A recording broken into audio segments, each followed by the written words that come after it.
Il faut louer l'Éternel davantage pour sa bonté, pour ses merveilles en faveur des fils de l'homme. Psaume 107, 8. Nos prières ne devraient pas avoir uniquement pour but de demander et de recevoir. Ne pensons pas toujours à nos besoins et jamais aux bienfaits que nous recevons. Nous ne prions pas trop, mais nous sommes trop avares de remerciements. Nous sommes les objets de la miséricorde de Dieu et pourtant avec quelle parcimonie lui exprimons-nous notre reconnaissance en retour de tout ce qu'il a fait pour nous. Autrefois, le Seigneur donna à Israël ses directives quand il s'assemblait pour l'adorer. C'est là que vous mangerez devant l'Éternel, votre Dieu, et que vous et vos familles vous ferez servir à votre joie tous les biens par lesquels l'Éternel, votre Dieu, vous aura béni. Deutéronome 12, 7.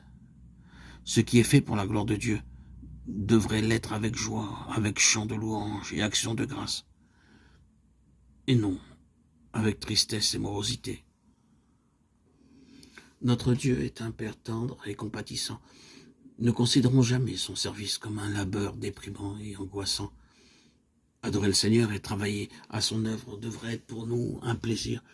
Dieu ne veut pas que ceux auxquels il a procuré un si grand salut le considèrent comme un maître dur et sévère. Il est leur meilleur ami, et il veut se trouver au milieu d'eux. Quand il l'adore pour les bénir, les consoler et remplir leur cœur de joie et d'amour. Le Seigneur désire que ses enfants trouvent du réconfort à son service et rencontrent dans son œuvre plus de sujets de joie que de sujets de tristesse.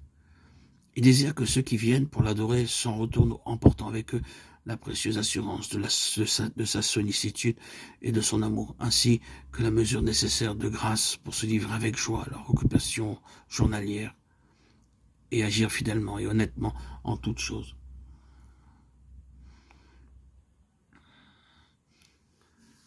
Réunissons-nous autour de la croix, que Jésus-Christ et Jésus-Christ crucifié soit l'objet de notre contemplation, le thème de nos entretiens et de nos plus douces émotions. Gardons le souvenir de toutes les grâces que nous recevons de la part du Seigneur. Et dès que nous nous serons rendus compte de son grand amour, consentons à tout remettre entre les mains qui, pour nous, ont été clouées à la croix. Sur les ailes de la louange, l'âme peut s'envoler vers le ciel. Dieu est adoré dans les cours célestes par des chants et des instruments de musique. Et c'est par nos actions de grâce et de reconnaissance que notre culte se rapprochera de plus de celui des armées célestes.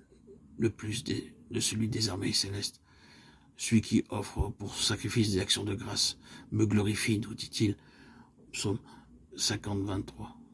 Venons donc en présence du Seigneur avec respect, mais aussi avec joie pour lui apporter des actions de grâce et le chant des cantiques. Ésaïe 51, 3.